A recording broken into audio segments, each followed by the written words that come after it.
हर ग्रह दो परिस्थितियों में हमेशा चला जाता है। एक परिस्थिति होती है जहां पे वह साधारण अवस्था में रहता है, कई बार अच्छी अवस्था जहां पे वह उच्च का हो जाता है, और कई बार परिस्थितियां विपरीत चली जाए जहां पर आपका शत्रु ग्रह नीच की अवस्था में चला जाए, वहां पे वह प्रभाव उल्टे देना शुरू कर देता है। शत्रु ग्रह है तो वहां पे नीच का होकर के या निम्न का होकर के, नीच का शब्द थोड़ा सा अच्छा नहीं लगता, निम्न का होकर के अगर वह शत्रु ग्रह आपका पर्टिकुलर कुंडली के या राशि के अकॉर्डिंग अपनी नीच की अवस्था में चला जाए तो उस हाउस के पर्टिकुलर, केवल उसी हाउस के प्रभावों को खराब करना शुरू कर देता है, और उसके साथ में कोई ग्रह फंस गए तो उन ग्रहों को भी वह ऐसी अवस्था में ले आएगा कि वहां से वह प्रभाव अच्छे ना ला पाए। और उसी के विपरीत अगर आपका कारक तत्व ग्रह है तो वह उच्च का हो जाए तो वह आपके लिए बहुत अच्छा हो जाता है। पूर्ण चर्चा करेंगे अक्टूबर के महीने की, और अक्टूबर का महीना कन्या राशि वाले जातकों के लिए कैसा रहेगा, बहुत अच्छा, बहुत बुरा, या बिल्कुल नॉर्मल, पूरी चर्चा करेंगे। हाँ, यहाँ पे परिवर्तन सभी ग्रह कर रहे हैं, केवल एक बृहस्पति और शनि को छोड़ करके। इन दो ग्रहों के अलावा सभी इसी अक्टूबर महीने में परिवर्तन करेंगे, और कुछ वक्री होंगे, कुछ मार्गी होंगे। बात करेंगे पूरी। सबसे पहले देख लेते हैं, यहां आपके कन्या राशि के जो जातक होते हैं उनके लिए बुध ग्रह मेन ग्रह हो जाता है। बुध ग्रह वह अवस्था में रहता है आपके कि आपके हर चीज में, क्योंकि आपकी कुंडली का स्वामी है, 1 अक्टूबर से लेकर के जो परिवर्तन आने हैं वह 1 अक्टूबर से ही शुरू हो जाएंगे। 1 अक्टूबर को बुध ग्रह अपनी उच्च अवस्था में चले जाएंगे, मीन्स आपके कन्या राशि में ही आ जाएंगे। कन्या राशि में एक तो आपके खुद के स्वामी, दूसरा खुद की राशि में वो उच्च के होते हैं। ठीक है, आपके खुद के स्वामी खुद की राशि में बैठे हैं उच्च के होकर के, तो आप पे कई अच्छे प्रभाव लाने हैं, लेकिन बुरे भी आएंगे आगे, सब चर्चा करेंगे। 1 अक्टूबर से 19 अक्टूबर तक बुध उच्च के रहेंगे अपनी खुद की राशि में।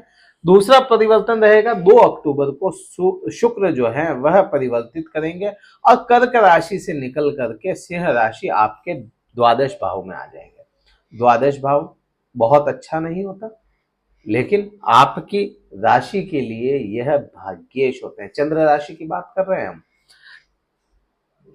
आपकी राशि के भाग्येश हो जाते हैं शुक्रदेव।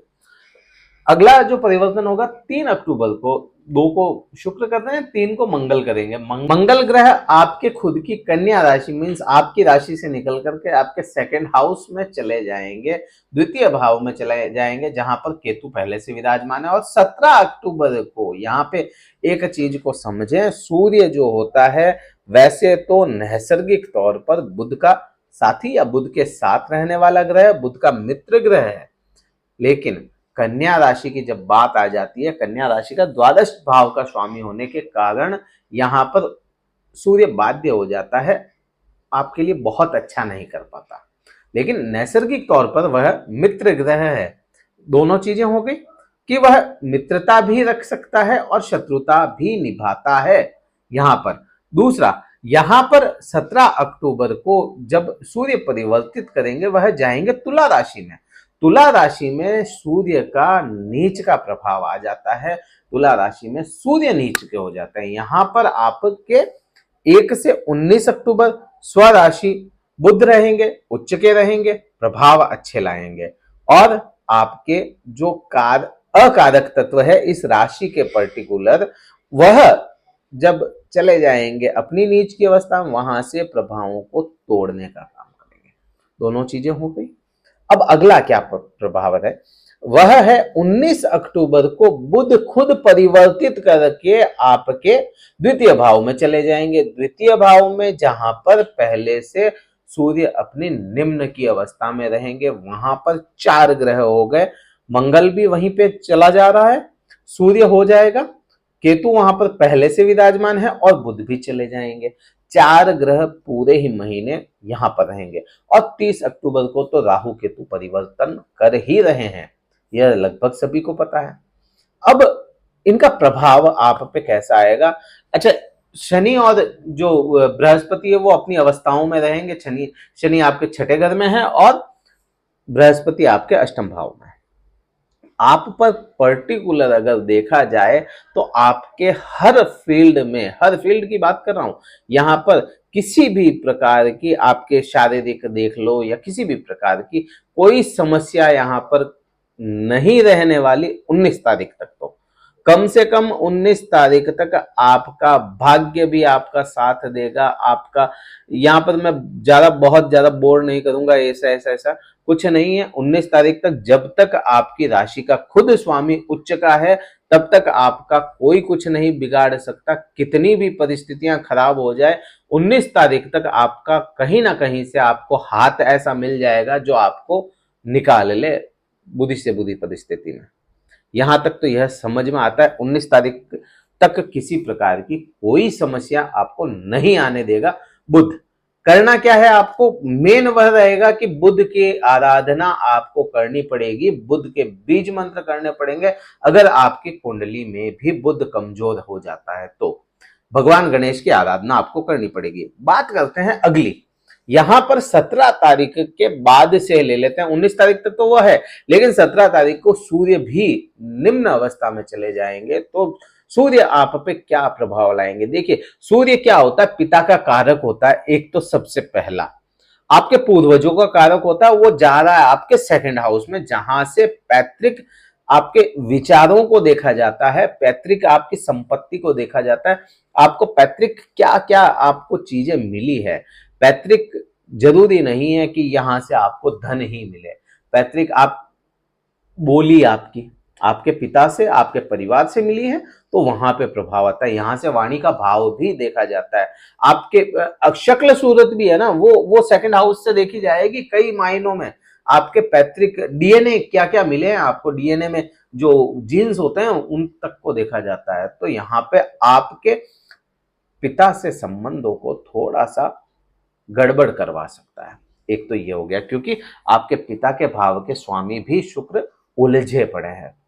17 तारीख के बाद में एक वाणी में आपके कटुता लाने का काम करेगा। यह वाणी के लिए बहुत अच्छी स्थिति नहीं है, मैं बुरा नहीं कह रहा हूं, लेकिन अच्छी स्थिति भी नहीं है। वाणी के लिए आपको यहाँ पे जूझना पड़ सकता है। आप कुछ बोल दें और उसका खामियाजा आपको और आपके पूरे परिवार को भुगतना पड़ सकता है। यहाँ पे नेगेटिव पॉजिटिव दोनों चीजें हैं और दोनों ही बता रहा हूं।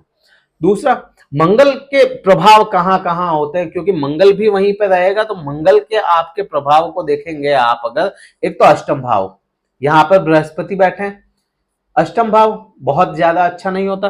दूसरा प्रभाव आपका मिलता है पराक्रम भाव। तो यहां पर 17 तारीख के बाद में जब से सूर्य निम्न के हो जाएंगे और एक दो दिन और ऊपर पकड़ लो ताकि वह पावर में आएंगे। सूर्यदेव जैसे ही पावर में आएंगे, 30 दिन का होता है सूर्य का परिवर्तन, 30-31 दिन का, और वही होता है कि 3-4 दिन बाद में जब पावर में आता है, जैसे डिग्री वाइज अगर बढ़ता है, जैसे 5-6 डिग्री के आसपास, तो 4-5 दिन पकड़ सकते हैं अपन। तो 4-5 दिन और पकड़ लो, मोटा मोटी तौर पे 20-22 तारीख। उसके बाद में पराक्रम में स्थितियां आपकी देखने को अच्छी नहीं रहेंगी। पराक्रम भाव दूषित होता हुआ दिखता है, क्योंकि मंगल दूषित हो गया वहां पे। तो पराक्रम भाव आपका खुद का भाव, जो आपका एक तो खुद का भाव, एक करियर वाला जो भाव है, करियर या व्यापार की स्थिति, आपको अंतिम के जो इस महीने के अंतिम के जो दिन रहेंगे, 10-12 दिन, वहां पे दिक्कतें देखने को मिलेगी। पराक्रम कम होता हुआ नजर आएगा। साथ ही जो साथी होते हैं, आपके भाई हो गए, आपके मित्र हो गए, रिश्तेदार हो गए, जिनसे आपको साथ की या सपोर्ट की उम्मीद हो, वह कम होती हुई नजर आएगी। यहाँ पे स्थितियां बहुत ज्यादा 20 तारीख के बाद में अच्छी नहीं है, उससे पहले ठीक है, 19 तारीख तक तो ठीक है मामला। वहीं ससुराल पक्ष से भी आपको पूरा पूरा सपोर्ट ना मिल पाए यहाँ पर। हाँ, यात्राएं आपको ऐसी यात्रा करनी पड़ सकती है जिसकी आपने उम्मीद ना की हो, एकदम से क्विक बन जाए प्रोग्राम, सडन प्रोग्राम बन गया और यात्रा पे निकल गए और पैसा खर्च करके आ गए या समय बर्बाद करके आ गए, कई कुछ ऐसी स्थितियां बनेगी। हाँ, यहाँ पे व्यापार की जरूर बात की थी, लेकिन यही नौकरी या जॉब जिनके जॉब है, जॉब करते हैं, उनकी बात करें या पति पत्नी के आपसी संबंधों की भी अगर चर्चा कर लेते हैं, तो वह आपके पति पत्नी के संबंधों की जो बात कर रहे हैं ना, वो आंतरिक संबंधों की बात कर रहे हैं। यहाँ पे पति पत्नी के व्यवहार जो सामाजिक तौर पे होता है उसकी बात नहीं है, लेकिन आंतरिक संबंधों की बात कर रहे हैं। तो यह शनिदेव और शुक्र की दृष्टि मिल जाती है आपस में, तो पैसों का लेन देन अच्छा रहेगा, पैसों का लेन देन में कोई दिक्कत नहीं आएगी पूरे महीने। और आपको यहीं से अगर जॉब की बात करते हैं तो जॉब में मेहनत होगी, लेकिन आपको रिजल्ट मिलता हुआ नजर आएगा। यहाँ पे पैसा कहीं फंसने की स्थितियां नहीं है, लेकिन फिर भी कोशिश करें पैसा किसी को दे ही ना। तो वह स्थितियां नहीं है, लेकिन आप कोशिश वही कीजिएगा कि किसी को उधार पैसा अपने हाथ से ना दें, तो ही आपको ठीक रहेगा। हाँ, किसी को लोन की जरूरत है तो वह भी आपको मिल सकता है इस महीने। लोन की फाइल आगे बढ़ सकती है, लोन अटक रहा है, कहीं कोई प्रॉपर्टी में पैसा फंस रहा है, तो वह आपके काम आगे बढ़ने की संभावनाएं बन गई है। सामाजिक तौर पे पति पत्नी का व्यवहार, सामाजिक तौर पे पति पत्नी का व्यवहार बहुत ज्यादा बुरा नहीं है, तो बहुत ज्यादा अच्छा भी नहीं है, ठीक ठाक जैसा चलता आ रहा है वैसा ही रहना है। कर्म क्षेत्र की हमने बात कर ली, प्रेमी प्रेमिकाओं की बात कर लेते हैं, जो लव बर्ड्स होते हैं उनकी, तो उनके लिए ठीक ठाक सा माहौल है, बहुत बुरा नहीं। विद्यार्थियों के लिए ठीक ठाक है, संतान को लेकर के भी ठीक ठाक माहौल है। कुल मिला के मिला जुला महीना है। क्या करना चाहिए? गेहूं का दान करना चाहिए इस महीने, सबसे अच्छा उपाय रहेगा आपके लिए। गेहूं का दान करें, जौ का दान कर सकते हैं आप। जो जौ एक अनाज होता है, बार्ली जिसे बोला जाता है, वह आप दान कर सकते हैं, आपके लिए अच्छा है। सूर्य को जल अर्पण करें, ठीक रहेगा। सिर को ढक कर के रखें, बहुत जरूरी है यह आपके लिए विशेष तौर से, कि सिर को आप इस 17 तारीख के बाद से, 17 अक्टूबर से लेकर के 17 जो अगला महीना रहेगा नवंबर तक, एक महीने तक सिर को ढक के रखें कन्या राशि वाले जातक। और यहाँ पर मैं कहूँगा कि ना केवल कन्या राशि वाले जातक, जिन जिन की आपके कन्या राशि से रहते हैं संबंध, या कन्या राशि आपके लिए शुभ रही है या बुध शुभ रहे हैं, उन सभी को सिर को ढक के रखना चाहिए। ये उपाय रहेंगे। वीडियो कहीं अच्छा लगा हो, लाइक करना, शेयर करना। हमसे अगर कुंडली विश्लेषण करवाना चाहते हैं करवा सकते हैं, डिस्क्रिप्शन में कार्यालय के नंबर हैं, शुल्क आपको बता दिया जाएगा। आप केवल व्हाट्सएप मैसेज ही कीजिएगा, कॉल करेंगे कोई नहीं उठा पाएगा, आप अपना स्लॉट बुक करवा सकते हैं। इस वीडियो में इतना ही था। जय हिंद, वंदे मातरम, भारत माता की जय।